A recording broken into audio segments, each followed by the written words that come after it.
the grassy knoll's got a gun. He's gonna shoot the president. Holy smokes, I've gotta do something. All right, Lee, time to become an American hero.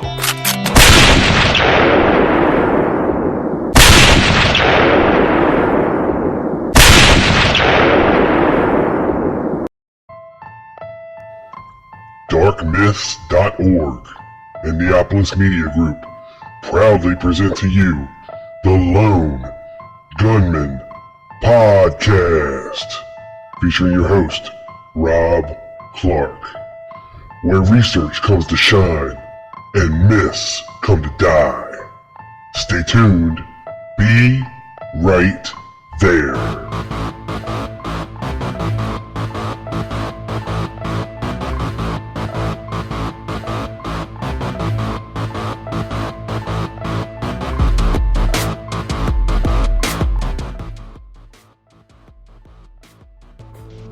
Here is a bulletin from CBS News. In Dallas, Texas, 3 shots were fired at President Kennedy's motorcade in downtown Dallas. What's up, everybody? This is Rob Clark from the Lone Gunman Podcast. And if you're enjoying the show that you're listening to right now, then I invite you to check mine out. It's a true crime, history-based podcast where we examine all kinds of conspiracy theories, the players, the places, the people surrounding the assassination of our 35th president, John F. Kennedy. We debunk myths because there's a lot of fake people, fake things, fake information out there trying to mislead you from the truth.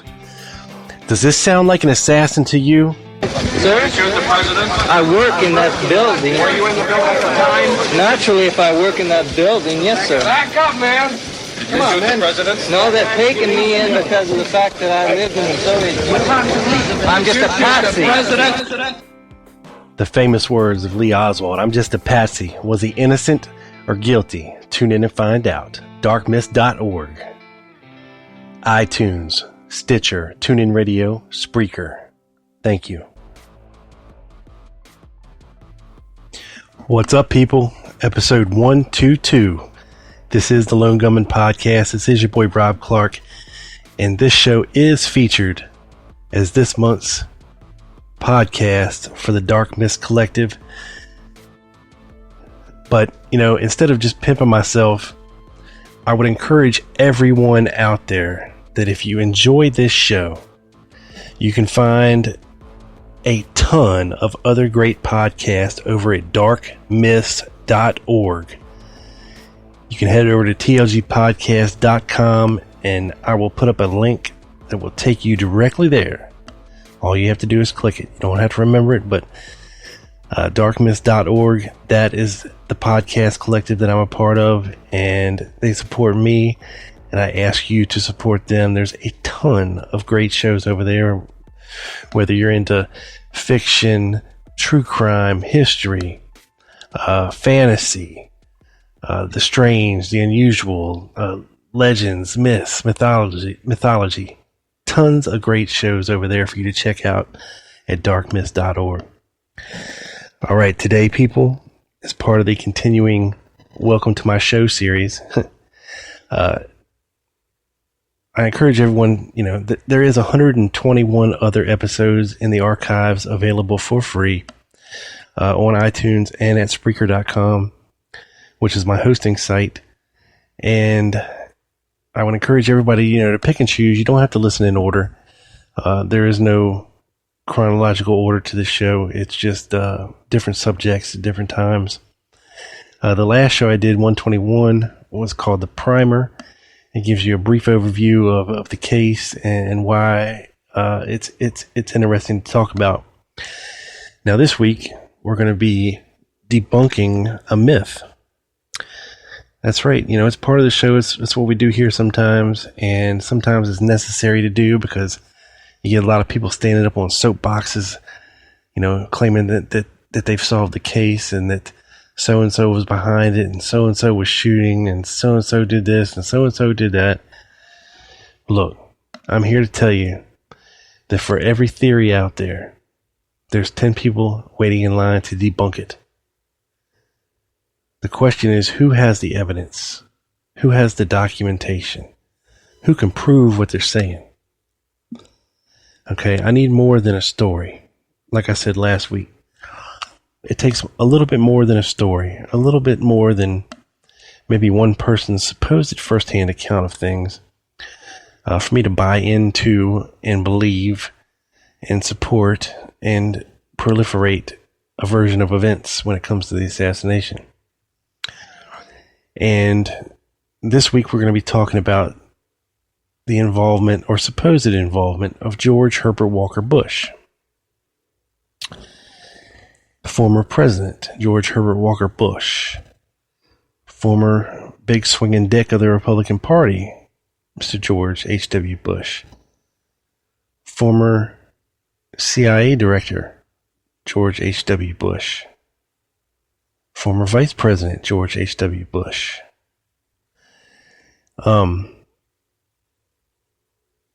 Now, there is a photo flying around the internet supposedly depicting George Bush Sr. in Dealey Plaza in front of the Texas School Book Depository. And I'm here to tell you folks that that photo has been debunked. Various versions of other photos from the same photographer, a man named William Allen, who took a ton of photographs that day in Dealey Plaza immediately after the assassination. Now, the man captured, of course, in the one photo that everybody likes to put out there as being George Bush, is actually captured in a couple of other of William Allen's photos from different angles. And in these other angles, it is clearly not George Bush. Okay, people? We need to put this myth to rest. We need to put this story to bed. Head over to tlgpodcast.com if you would like to see the real photo and who it really is. Anybody can find a photo and you know how it is with pictures. You don't always, when you're captured from different angles, even when you're looking at yourself or other people, you might see a photo of somebody that doesn't quite look right or doesn't quite look like them. It just happens to be an angle. A photograph is just a fraction of a second captured and memorialized on film forever. What people have to remember is that in real life, when people are doing things, they are moving, they are talking, they are gesturing, they are shifting their weight. There is glare from the sun, there are shadows, there's this, there's that. There's a million things to take into consideration when it comes to a photograph. What kind of film was it? What kind of camera was it? What time of day was it? And so on and so on and so forth. And what people like to do is either darken photos or make them a little bit more blurry. Shout out to Dave and Dave from Blurry Photos podcast. What's up, guys? Blurry photos on purpose. There's a lot of crystal clear images of this George Bush character, quote unquote George Bush character, in Dealey Plaza, but 9 times out of 10, the ones you run into online are going to be the somewhat blurred and enlarged versions. Excuse me. So that's what we're going to be talking about here today. Okay, we do the picture itself has been debunked. Okay, in Barbara Bush's memoirs and her autobiography, she actually tells of the events of that day and where they were and what they were doing. George Bush was actually giving a luncheon speech at I believe it was a Kiwanis club in Tyler, Texas. And we have a photo of him doing so. Okay, and a luncheon generally happens somewhere in the neighborhood of noon. Okay, that's when most people have lunch. And I'm not too sure how far Tyler, Texas is away from Dallas. I mean, I'm sure it's not that far. But, for him to be at a meeting or a luncheon in Tyler, Texas, I'm sure he gave a speech. I'm sure he sat down and ate lunch. I'm sure he talked with a lot of the people from the club there afterwards. You don't just give a speech and run or eat and run as it would be. That's just rude. So we have a picture of him doing this. You can't be in two places at once, is what I'm trying to say. And yes, they did go back to Dallas that day, but it wasn't early enough to be captured in this William Allen photograph, is what I'm getting at. And like I said, we have the photo of the person from different angles, from different photographs, and it's quite clear that it is not George Bush. Okay? It's quite clear. And I'll post all the stuff over at tlgpodcast.com for you to check out. But there's more. I mean, there's been whole movies made about this subject by John Hankey, JFK2, Dark Legacy, and Dark Legacy 2. Implicating the Bush family for being behind the assassination. And like most of these politicians, these people that have rose to the office of president, in politics, are these nice guys? Probably not. Are they good guys? Probably not.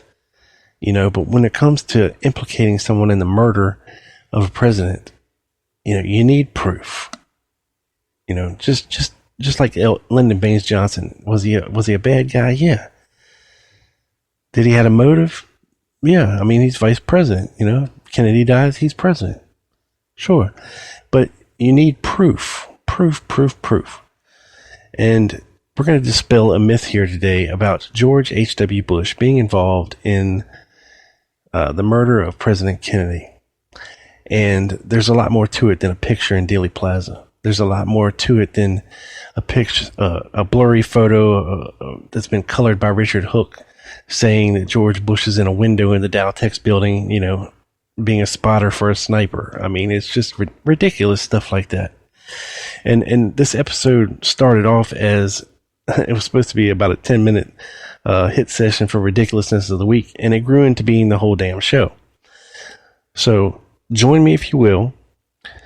I've got a great guest for you today. My friend from the Dallas Action Podcast, Mr. Doug Campbell, comes back on the show, and we're going to go through and dispel 3 of the biggest reasons why folks like to implement George Bush in the assassination of the president, besides just the photo. There's other stuff, but we're going to knock it all down for you here today and hopefully help you see things with a much clearer image.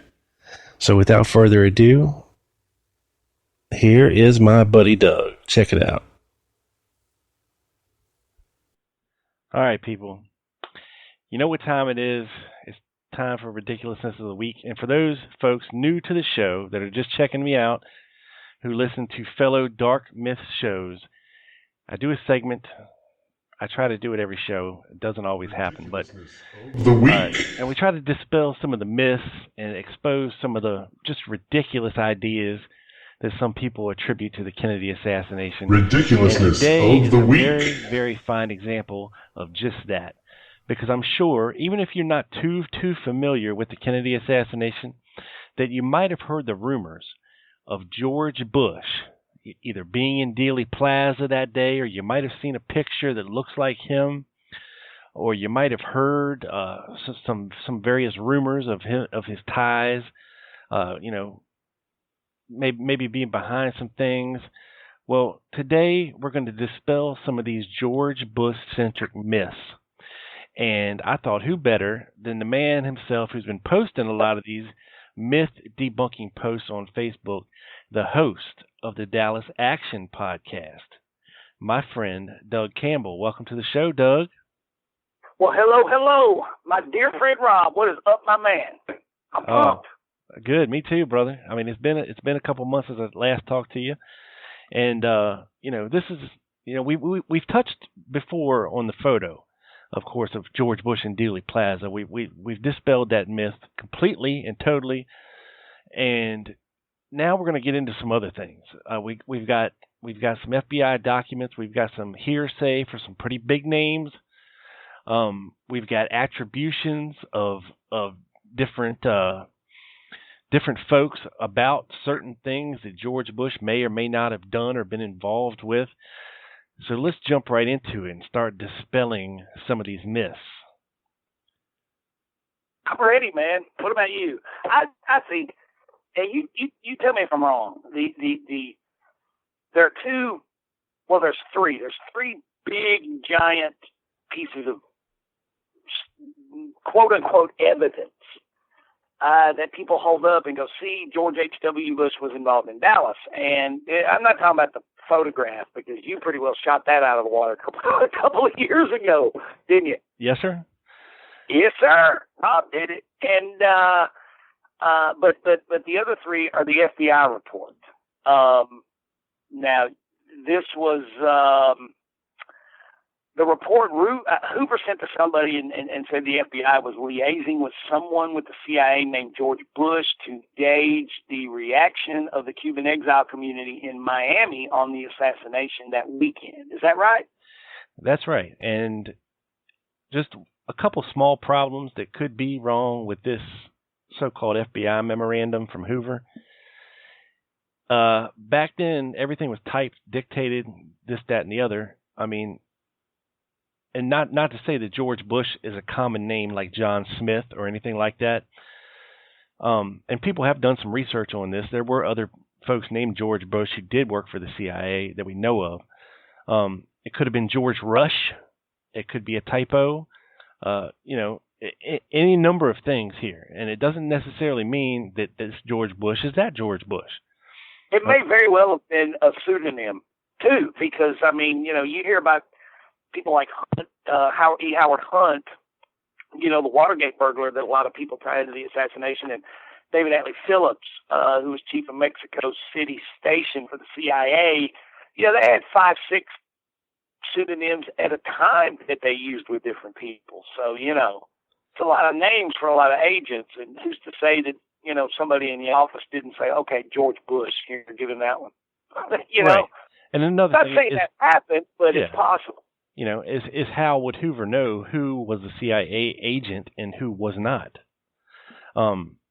That's up for debate as well.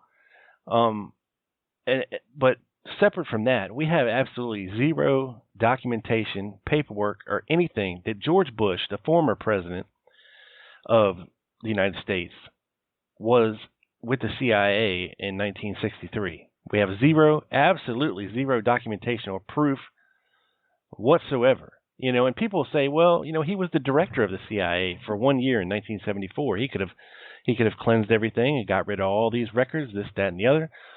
But that's not always the truth, because how people are. They read too much. I think people read too much sometimes into political appointments of especially after in the wake of Watergate. Before then, I think the CIA directors were always promoted from within, it seems like, except for like maybe McCone. There was that Dulles to McCone to Helms thing. Yeah. But it's really much more of a, political appointment anymore, the directorship, than it is, let's pick somebody with, a good background in intelligence. Is Leon Panetta really a master spy? No, I don't think so. No. What was the Clintons? What was Bill Clinton's Secretary of Defense, who was like a college professor? He taught something. His background wasn't even anything related to the defense, industry or anything. So no, they want a good PR person. Is what they want. Yeah, wasn't Bush the chairman of the Republican National Committee before he got that appointment? Yeah. I mean, he was a rising star in the Republican Party, and there's just another step on the ladder, to his eventual, wanting to become president, and getting on the ticket with Reagan. I would attribute his directorship to more maybe of the crony good old boy, a result of the crony good old boy network, than I would, him being some sort of master spy or lifelong intelligence operative. I put more weight on that whole Skull and Bones thing, the old Yale, Good Boy Network. Hey, sure. But as far as this whole, getting back to the whole assassination thing, we have absolutely zero documents from anybody, that George Bush was even with the CIA back then or ever until he was director in 1974. So, Well, you can go to Mary Farrell, like you just pick somebody, in the narrative of the assassination. Pick Lawrence Howard, pick Lauren Hall, pick whoever, and go to Mary Farrell, and you're gonna ping documents. What are you gonna ping in this case? One, the FBI report, that you were telling me that Joseph McBride actually found. I mean, no, you're right. It's not there. There's no documentation. And what's even flimsier is the Zapata theory.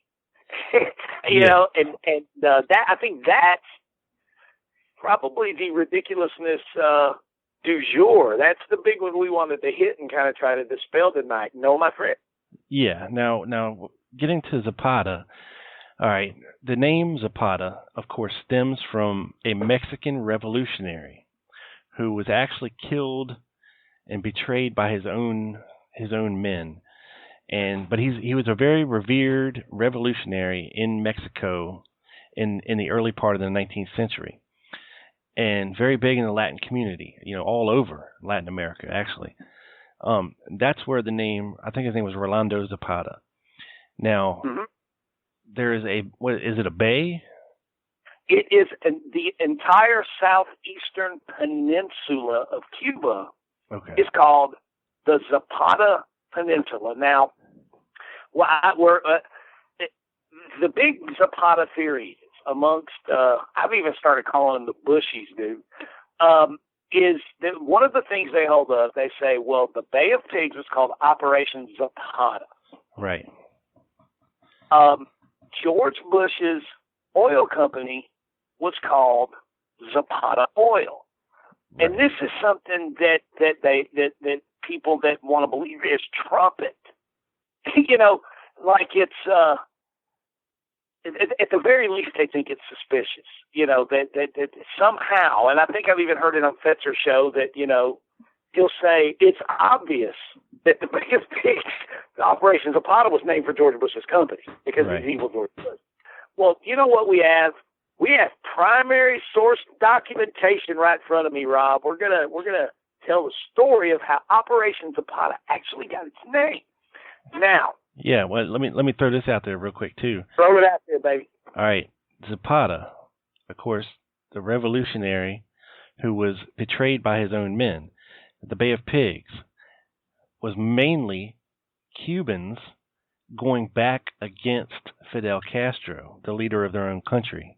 So essentially, he's being betrayed by his own people the same way that Zapata was. Hence, Operation Zapata. Okay, but go ahead, Doug. Let's get to the vote business. What now?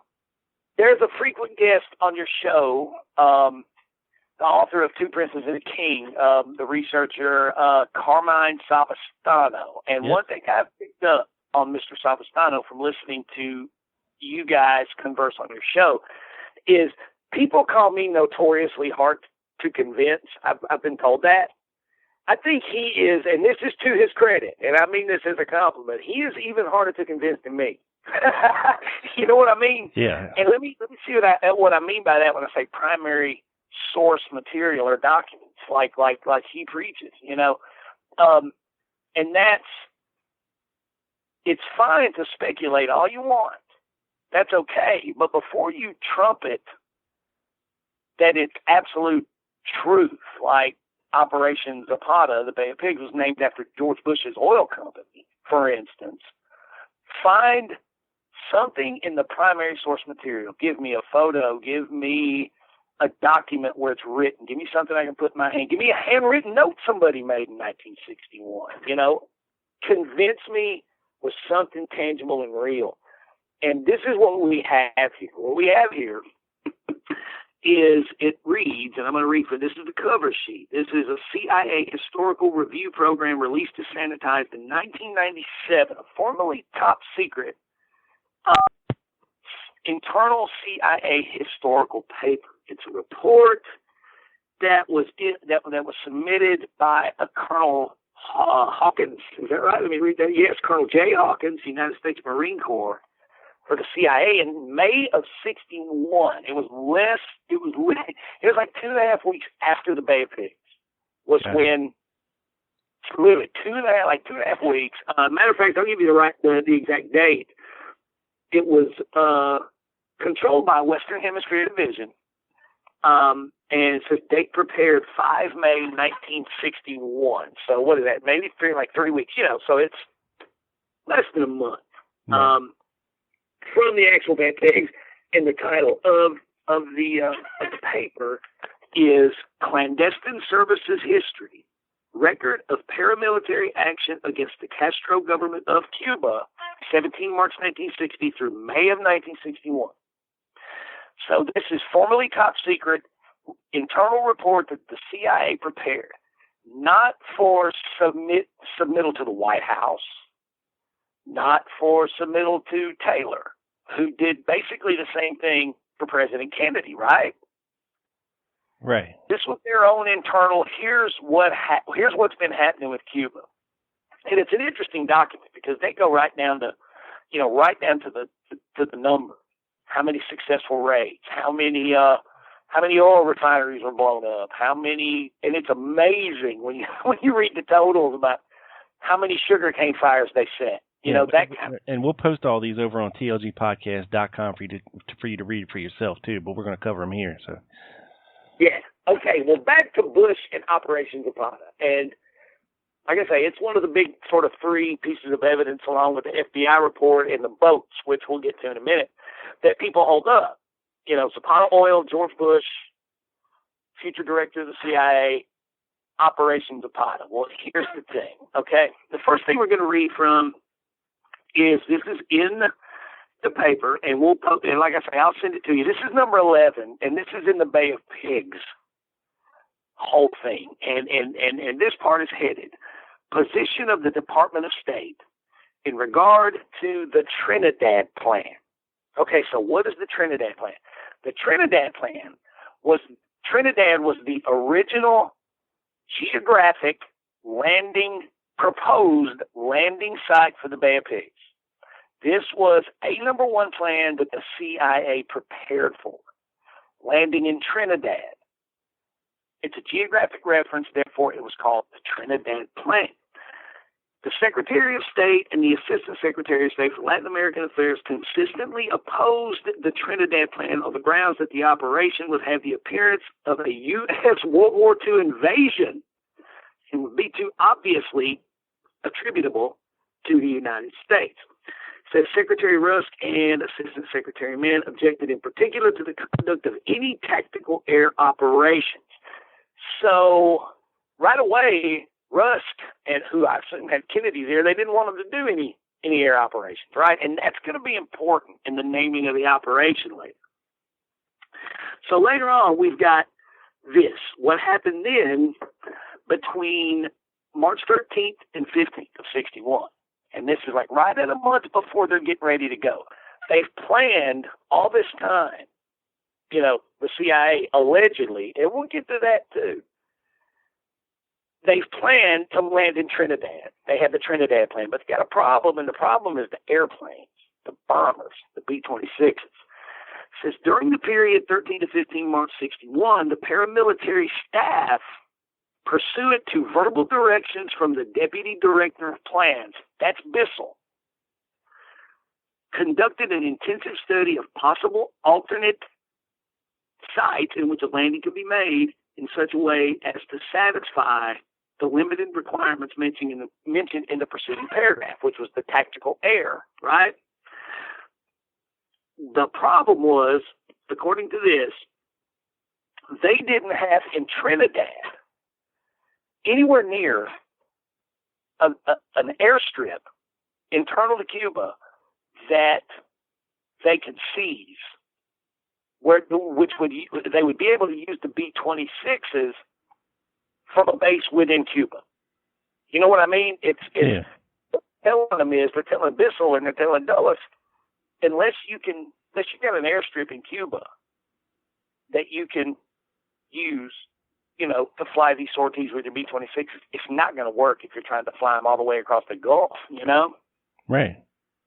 And it says here, in particular, the provinces of Orient, Pinar del Rio, Las Villas, and Zapata were restudied.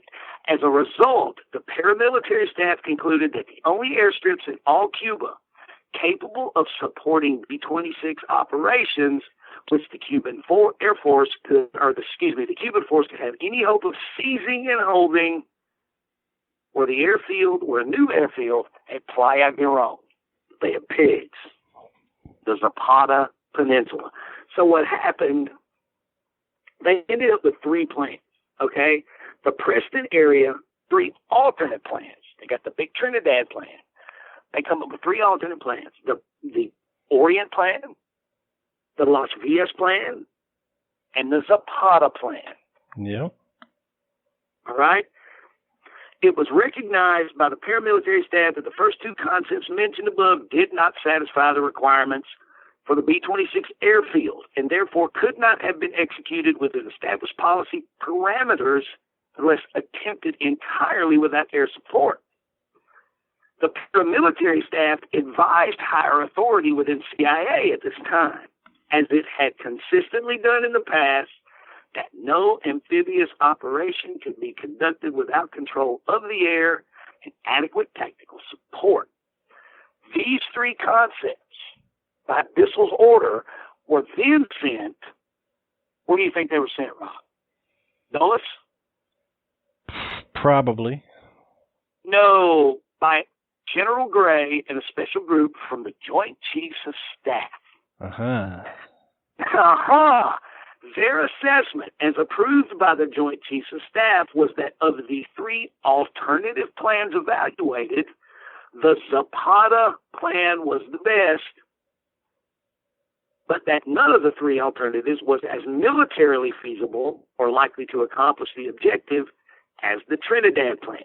The paramilitary staff, based on this evaluation by the Pentagon, recommended the Zapata plan to the Deputy Director of Plans, Bissell, as being the best of the 3 alternatives, and the only one of these which offered any possibility of conducting tactical air operations within the limits of established policy.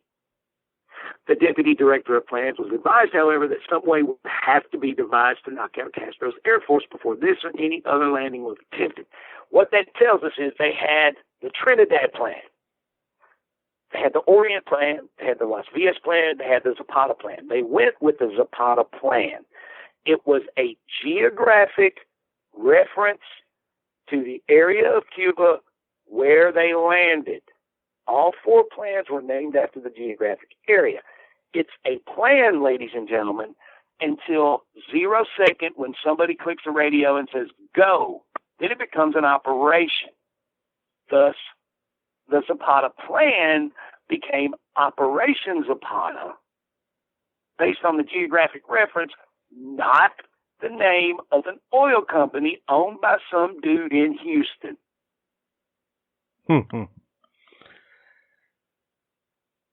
But they'll tell you, oh, it's suspicious, it's coincidence. No, it's not. Look at a map of Cuba. You know,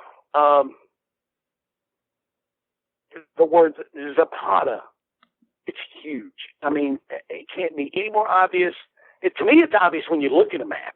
Oh, they named it after where they actually landed the assault force. You know, but when you read this, like I say, primary source document, oh, that's how it happened. Right. Yeah, it's pretty self-explanatory, you know. So can we please put that nonsense to bed, Rob?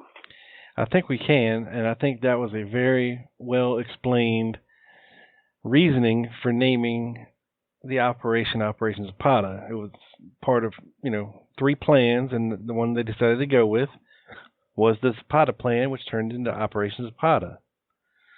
Pretty simple. I just keep imagining, this scene where some guy in the CIA goes, you know what we'll do? He's rubbing his hands together and he goes, in case the news leaks, we don't want anybody to know we're landing at Zapata, so we won't name it Zapata. After there, we'll name it after this oil company. That'll fool them. You know what I mean? It's what? It just doesn't make any sense to me. Right. And of course, this is not the only thing. We still have the boats. We still have the hearsay. Let's knock out some of this hearsay, and I don't know about you, but a lot of people put a lot of faith in what Fletcher Prouty had to say about the assassination, although he really didn't say too much specifics. You know, he was more of a generalist. You know, people. Well, you know, it's funny you say that. That's exactly, well, not exactly the words, but that's kind of what Dr. Walt Brown, I call him Uncle Walt, Dr. Walt Brown, was on my show maybe last year sometime, and Prouty came up, and he made the observation that, you know, the guy's kind of famous for telling half a story. Yeah. You know, he'll say so much and then go, and this is Dr. Walt's work, you know, and he said he'll say so much and then go, you know, you can figure out the rest, you know, do your own research, your own thing. So you go figure it out, you know, and I've been told that that's because Colonel Prouty knew where the line was and he knew how far he could go. Right. You know, I think to me, it's either that, or is it just throwing a bone off a cliff for a bunch of energetic, hungry puppies? You know, I don't know. Yeah, and the thing about Fletcher Prouty, you got to remember, folks, is the intelligence ties, and once you're in that world, and you're a part of that world, and you really, if you're legitimate and you're really going to make that decision to stab everybody that you know and everybody that you work for so long in the back like that, you better be prepared for the repercussions. Yeah, you know, and I'm not. I, for one, put a lot of stock in the guy. Do what? I'm sorry, I was talking over you like a jerk. What did you say? I said, I, for one, you know, I don't put a lot of stock in what he says, and it's not just this. There's other things like Ed Lansdale and Dealey Plaza and, you know, all this other nonsense. But well, you know, I got to say about that, you know, I've been asked about that before, and I've been kind of called on the carpet about that before by a well-known name in the community. You know, I made the comment or the observation that there's really no, like, solid primary source proof of a CIA personnel in Dealey Plaza, but we do have that as far as military intelligence goes. And this individual said, you know, do your homework. Surely you know that, you know, Fletcher Prouty and Krulak identified Lansdale from, you know, the three trance photo, and that's proof. Well, you know, look, I'm not saying it's not Lansdale, but I think they made that. I don't know if that letter exchange between Krulak and Prouty happened in the early 70s or early 80s. I think it was the early 80s. But, you know, an identification made 15, 20 years later based on a black and white photo of the back of some guy's head is not enough proof to convince me. No, and you won't say it, but I'll say it. It's not Ed Lansdale. Because there's also another. I don't think it is either, Rob. I'll tell you why. I'll tell you why. Because there's another picture thrown out there of supposedly of George Bush talking to Ed Lansdale in Dealey Plaza. Okay, you know the one I'm talking about? Oh yeah. Okay, well, I happen to have another angle of the man that supposedly George Bush is talking to that is supposedly Ed Lansdale, and you can actually see his face. And guess what? It's not Ed Lansdale, and it's not George Bush. I wish you would. You need to get on a mountaintop and shout that from on high and spread that thing all over the world for everybody to see, because, you know, that's one of those things like the Bush stuff that eventually, if you pound it at people's heads long enough, it becomes true. I guess, you know, it's like the Bush and Zapata and the boats thing, you know, that we're going to talk about. You know, if you pound it hard enough, people begin to believe it. Or if you make slick enough YouTube videos, doesn't matter the content. You know, it's what was that phrase I heard? Symbolism over substance. You know, right? Yeah. owns truth, and it's kind of crazy. And the Lansdale thing's the same way. Now, in this, you were talking about, I posted some of this stuff, and I posted in Mr. Chris Gallup's group, The Continuing Inquiry, and I want to give a shout-out to, if it's okay, Mr. Rob, a loyal listener to both of our shows, Mr. Charles Catalano. He brought, speaking of Prouty, this is what he brought this to my attention. And here's the problem with the site. I appreciate him giving me the quote, but when I went to the link that he posted, it was a Google Groups link, and the quote was there by somebody who had apparently interviewed Prouty while JFK was being made. But when I went to click on the actual link to see who had written it, I got 404 not found. So, but this is allegedly what Prouty said about the George Bush thing. You ready? Okay. Fletcher Prouty, this is in quotes, told me that one of the projects he did for the CIA was in 1961 to deliver U.S. Navy ships from a Navy shipyard to the CIA agents in Guatemala planning the invasion of Cuba. He said he delivered 3 ships to a CIA agent named George Bush, who had 3 ships painted to look like they were civilian ships. That CIA agent then named the 3 ships after his wife, his hometown, and his oil company, Barbara, Houston, and Zapata. The Barbara J, the Houston, and the Zapata. And then he says, this is, again, the quote attributed to Prouty, any book on the history of the Bay of Pigs will prove the names of those 3 ships. Okie dokie. Now, we're going to go right back to the very same primary source document that we were using previous, talking about Operation Zapata. And they're talking about, in this point, this internal CIA paper about the ships that they acquired for the Bay of Pigs invasion. An initial experiment with the first course, 2 LCIs, landing craft, were bought and refitted through a ship broker in Miami, and mixed crews, including American contractor masters and key officers, along with Cuban crewmen, were placed on board. The use of American personnel in this capacity required approval of the special group. That's the group with John Kennedy and Robert Kennedy, the special group, the Cuban group. Wait, how many boats was that? 2 boats. Oh, okay. Now, Fletcher Prouty states, let me flip back over here. Or, excuse me, I'm wrong. Said three boats. But Fletcher Prouty states that he took them to Guatemala to deliver to George Bush. No. Fletcher Prouty speak with forked tongue. According to this primary source document, this formerly top secret CIA-only history, it was done in Miami. As a result, this is interesting, as a result of the inordinate delays and difficulties experienced in readying these 2 ships for sea, the idea of acquiring more ships in this manner was abandoned.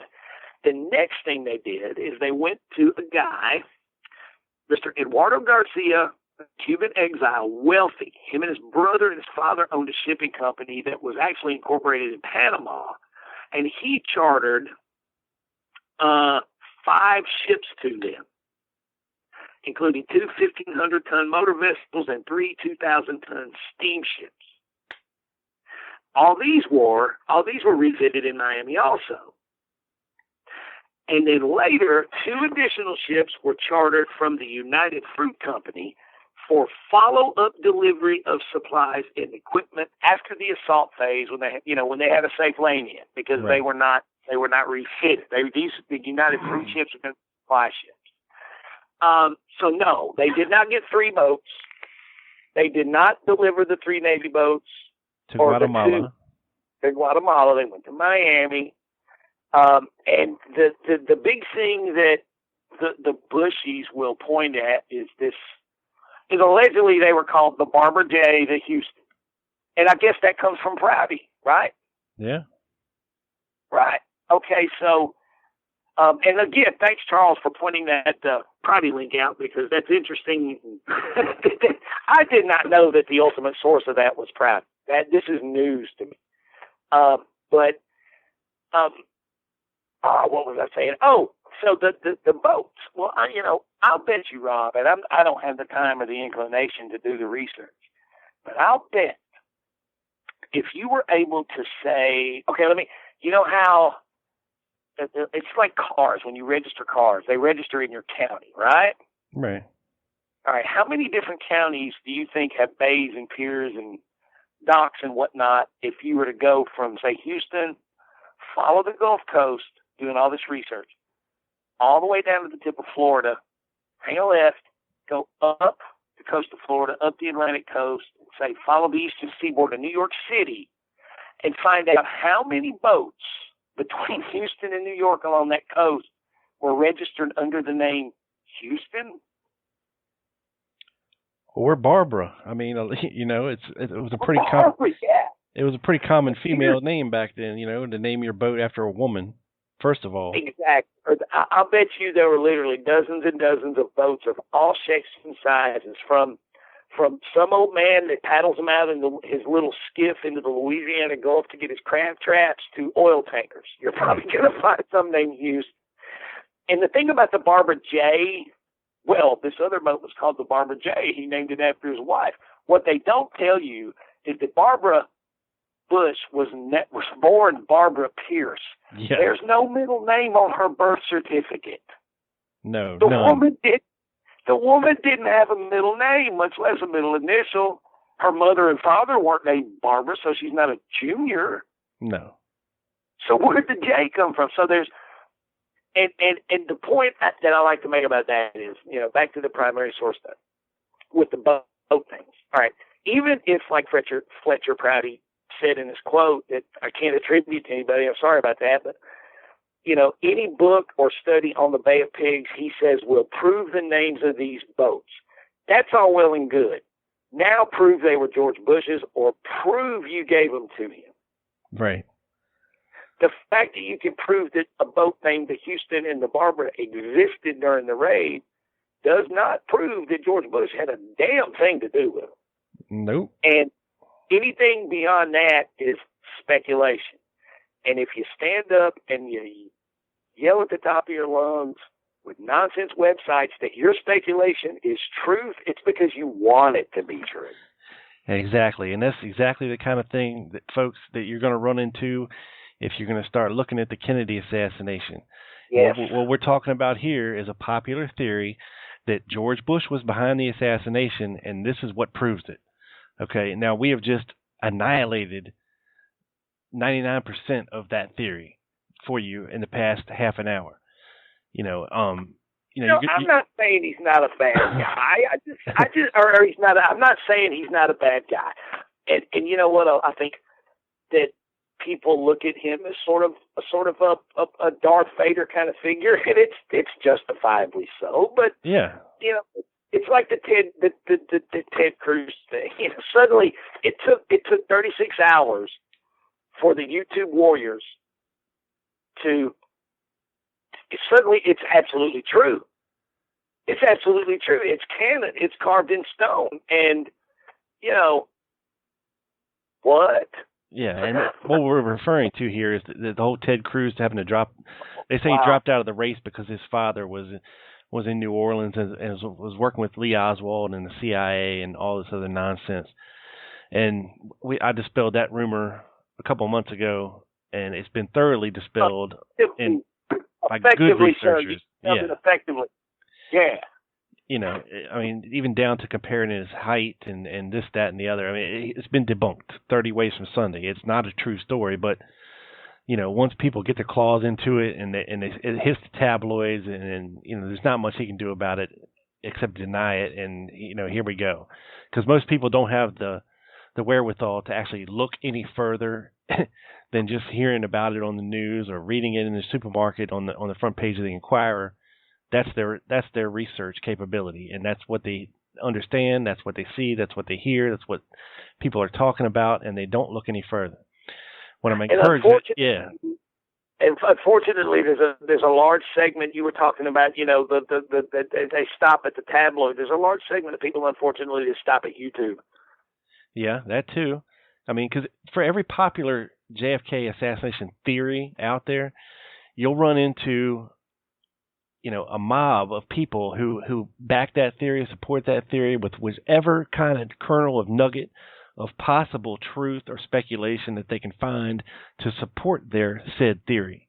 And they were not willing to give it up for nothing, no matter how much you try to dispel it or prove it wrong, or you do prove it wrong. They don't want to hear it, they, you know, because that's their pet theory. They think they've solved the case, and they think that they've got, you know, their finger on the trigger here, and, you know, George Bush was behind it. LBJ was behind it. Oswald did it alone. You know, I mean, you can go on down the line. James Files did it from behind the grassy knoll. You know, this, that, and the other. There's a ton of theories, you know, about what actually happened, who was behind it, you know, this, that, and the other. And that's what this show, and that's what Doug's show is about, is trying to get to the truth, what we can prove. And when people say, well, you can't trust these documents, they're coming from the CIA. Well, let me tell you a little secret, people. Okay, the CIA never in a million years thought that these documents, especially from the early 60s, would ever see the light of day. Amen, man. Amen. Like what we were reading today. I mean, that, you know, I find it, and there are some people that'll tell you they'll actually tell you, oh, you actually believe that, you know, that it's, well, I really have a hard time believing that in 1961, somebody, an internal CIA history that was top secret and meant to stay that way. It was only because of the JFK Records Act that this thing was ever released. That George Bush put into law, by the way. Yeah, exactly. That he signed. I find it incredibly hard to believe that this guy in 1961, literally 2 weeks after the Bay of Pigs, when they tasked him to find out what went wrong, said, that asset we have in Houston that has the oil company that gave us the two books better falsified this stuff about the Joint Chiefs Special Committee and their advice and their recommendations to hide his involvement in case he becomes president. I mean, come on. Yeah. Now, it wasn't until the late part of the 60s, you know, in Watergate and when all the shit started to hit the fan, that, you know, the FOIA Act was signed into law by Richard Nixon.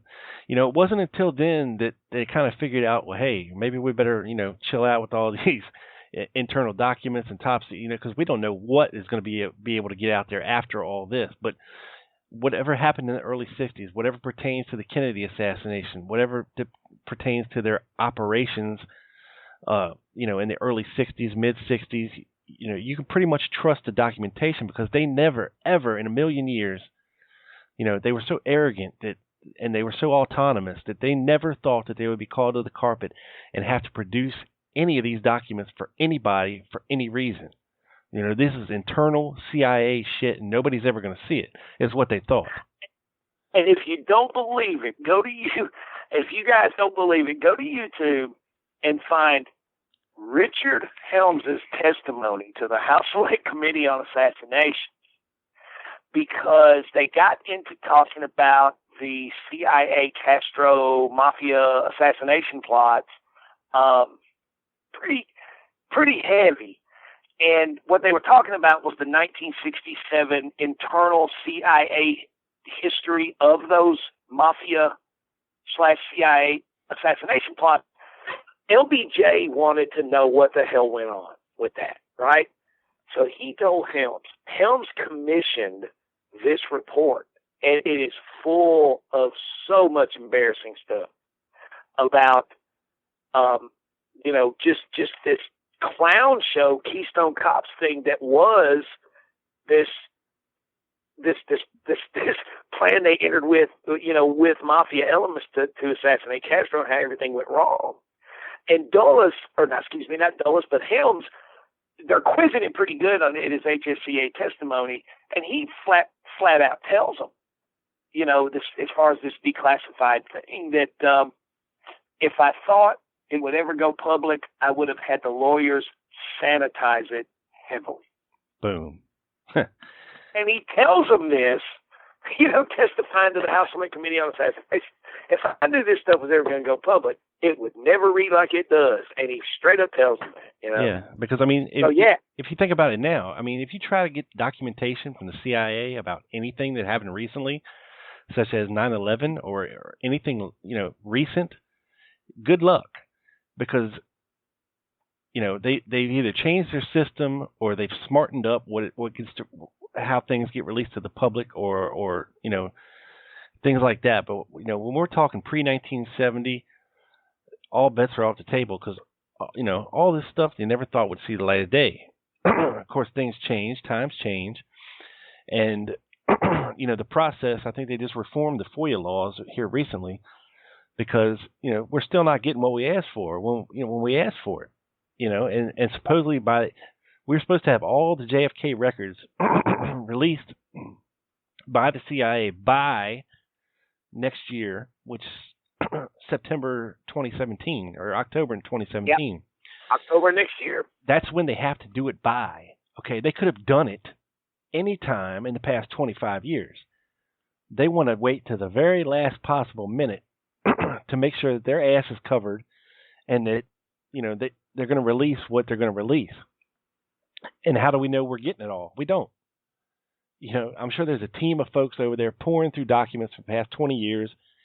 Figuring out what they're going to let go and what they're not. I mean, I don't agree with how the process was. It should have just been, okay, we're getting it all right now. I don't care what you say.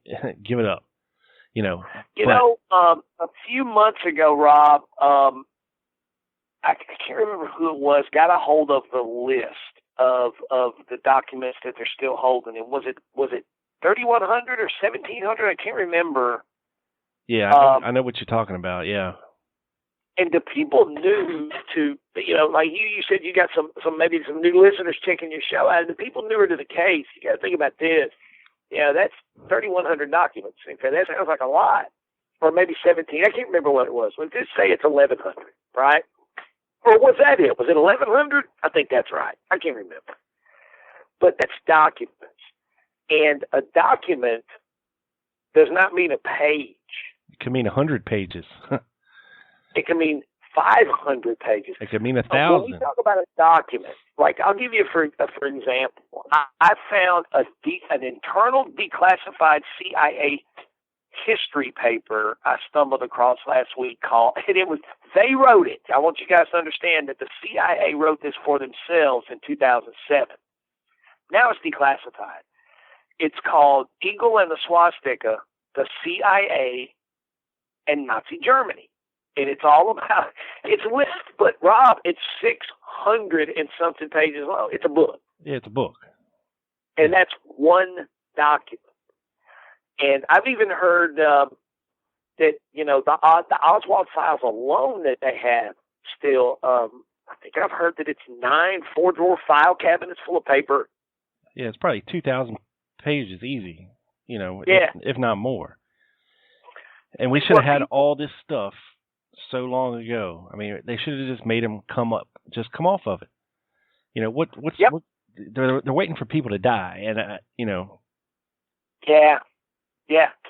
And people that are newer to the case have got to ask themselves, if Lee Oswald was an unaffiliated lone nut assassin, why are his IRS tax records classified on the grounds of national security 53 years after the event?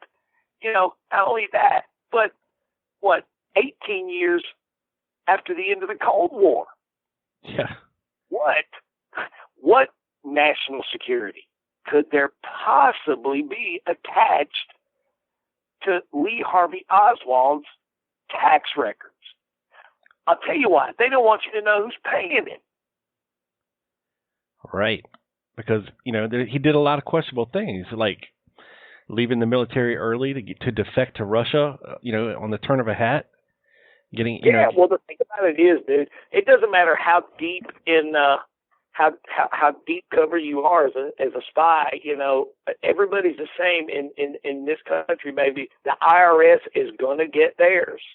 Yeah, you're going to get paid. There's going to be a record of it, you know? Yeah, or if you're an FBI informant, you know, you're going to get paid.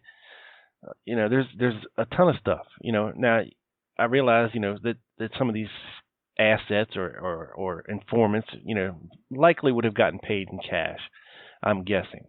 I don't think they would have had a check, you know, from the Central Intelligence Agency or the Federal Bureau of Investigation writing them a check. But, you know, you just never know, you know, with the way things are. And if there's nothing there, then show it to us. That's all we're saying. If there's nothing there, then show it. There's a reason why we haven't seen it yet. We just don't know the reason yet. You know, I think you may hit it right on the head, dude. They're waiting for people to die, man. You know, somebody very important who could be implicated in a bad way, in a high way, maybe still alive. You know, I don't know. Maybe they're just waiting for our generation to be gone. You know, maybe or the people that lived through it to mostly go to die. Yeah, the people that lived through it. You like know, our maybe parents' our generation. Yeah. Yeah, maybe it's because our parents, because at this point the oligarchy, you know, is so dominant that for our generation, even if we do find out the truth, what the hell are we going to do about it? Yeah, because by the time we do figure this all out, it's going to be too late to do anything about it because everybody's going to be dead. Nobody's going to care anymore. And really, what can we do about it? You know, I mean, yeah, there's a call, you know, by a lot of good researchers to reopen the Kennedy case. A murder case has no statute of limitations in Texas. They can bring charges if something is found out against somebody. But, you know, we're a long way from there, brother. Yeah, and you know, it's so important to me because you know, and funnily enough, this is a quote from Gerald Patrick Hemming that I like, and I believe it was, you know, the guy said a lot of, man, what a funny guy, but I love this quote. You know, he actually said that John Kennedy was the last president who actually thought he was president and acted accordingly. Yeah. You know, and I think that's I think that's true, and it's so important. I think that the people that did it get called out, that they get found out. You know, and you know, if it's any consolation, I have a 12-year-old who can tell you who David Ferry is.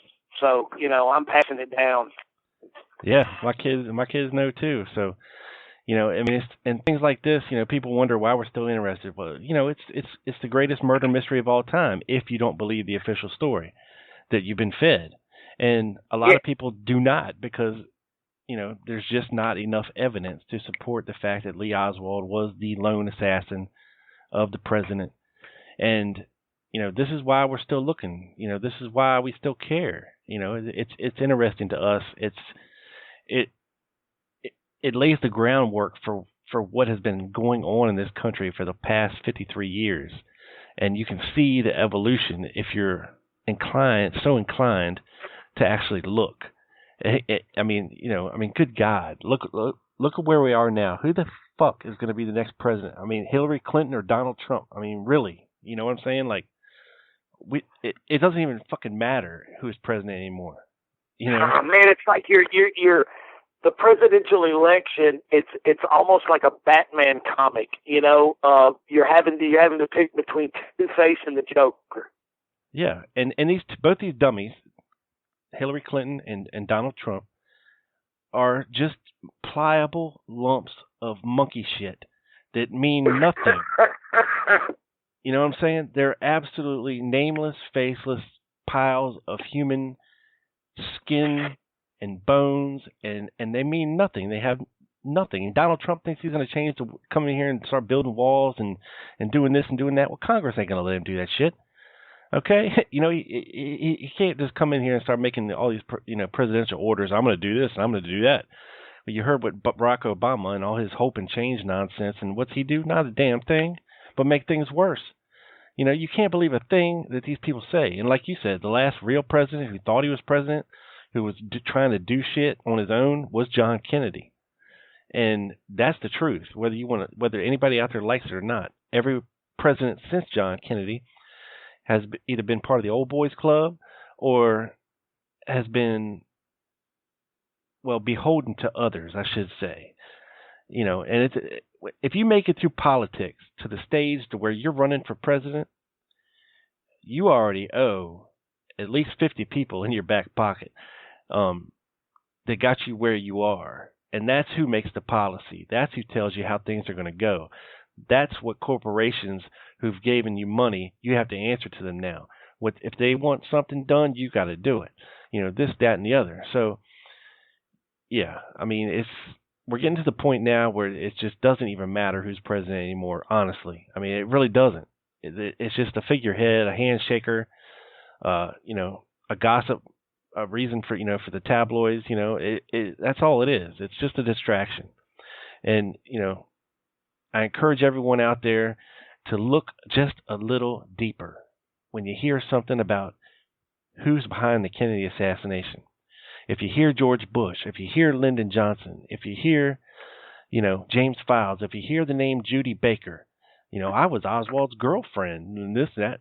Look a little deeper, okay? Because a lot of what these people are saying cannot be backed up with any kind of documentation or evidence whatsoever. And in this case, that is what is important, what can be proven. I don't like fairy tales and I don't like stories when it comes to this. I'm not going to put all my eggs in somebody's basket who tells me a story that I can't prove one way or the other. And that's just me. And I know Doug won't either. And I encourage. Yeah. Yeah, like I say, I'm kind of notoriously hard to convince. I'm a firm believer in if for example, if you read in a book that this person, and this person were at a meeting in Dallas. Well, it's one thing to read. Well, then you got to find the source of the story. And then you got to go vet the source. And then, you might look at the three people in the meeting and look at their history and their narrative. Are they the kind of people who would be there? Were they in that area? Could they have been in that area? It's what we were going back to, or what we were talking about earlier, in that if you make a claim loudly enough, it becomes true.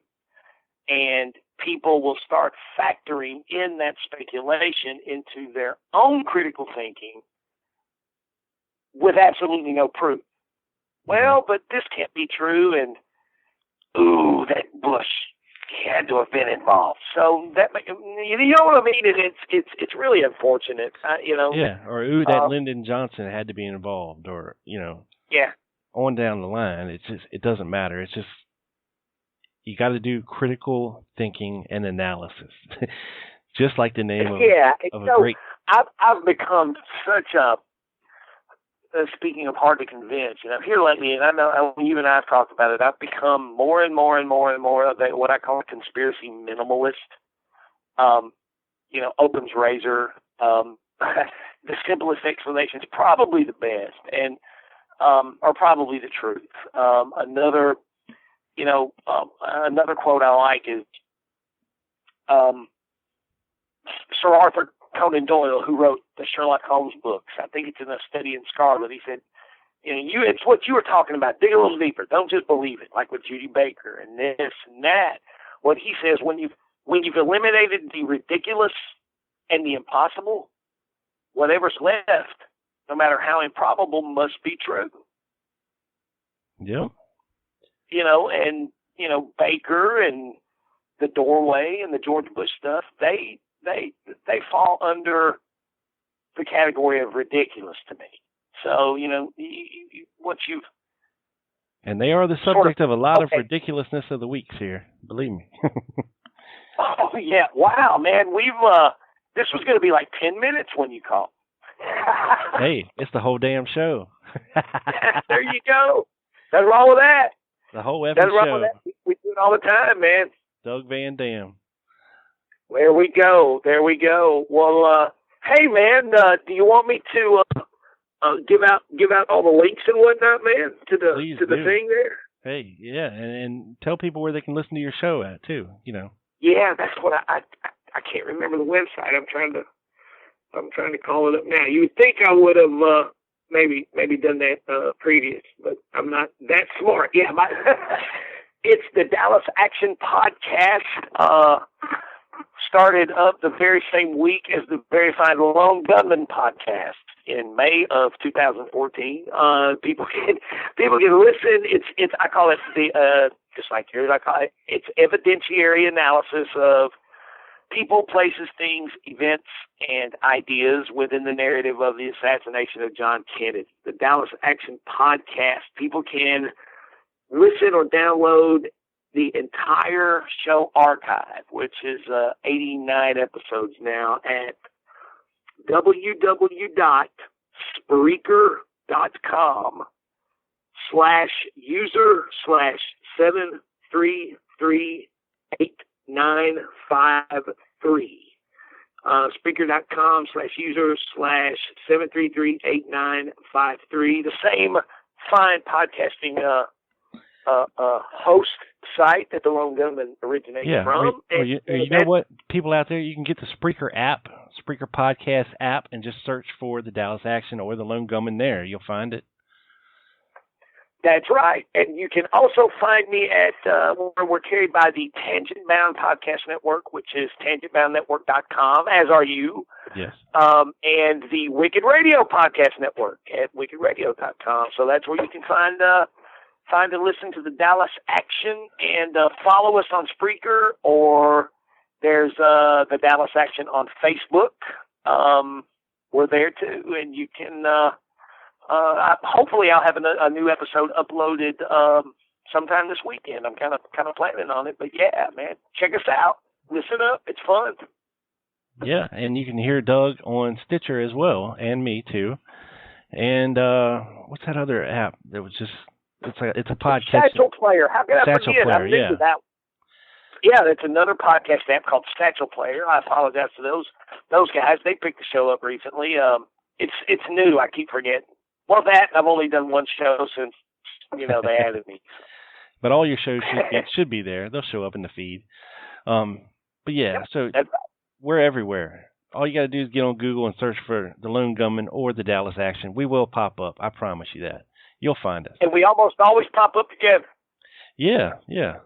I think the last time I had you on was a couple months ago. It was 50,000. Now it's 75,000 in just a few short couple months. So we're cranking this shit, man. You're cranking it. I've uploaded a total of, I think, 3 episodes since I talked to you last. But I don't think I'll ever be back to the once a week thing. It's just life happens. But I'm uploading maybe once every 3 weeks or a month, but honestly, I think it gives me more time to prepare my thoughts together. So I think I'm pretty pleased with the way things are going with the Dallas Action. It's a lot of fun. It certainly is. That whole process of when you get your podcast, when you get your notes ready, and you sit down and you hit record, and then the mixing and putting the music in, and it's like a little creation, and it's a lot of fun, man. I never would have thought it would be this much fun. It is almost like making a baby every week with your clothes on. Yeah, it's the most fun you can have with your clothes on, people. But Doug, thanks so much for joining me, brother. You're assuming I'm wearing clothes. Yeah, I know. We can't see you, so I'm hoping you are. But if you're not, that's fine too. Just be careful. I've got a body made for radio. Be careful with the ashes. You know what I'm saying? Don't burn anything. Ooh, yeah. We did it again. We degenerated into silliness. We always do. I know. Well, look, man. Well, man, thank you so much for having me on, Mr. Clark, Mr. Rob Clark. Dude, always a people, pleasure. And your newer listeners, they like I know all the loyal listeners. They know we kind of started out together, but that's why we get goofy. Yeah, we got a long history, and if you go back far enough in the archives, you'll understand why. And that's exactly right. That's right. Well, brother, I appreciate it once again, and I will talk to you soon.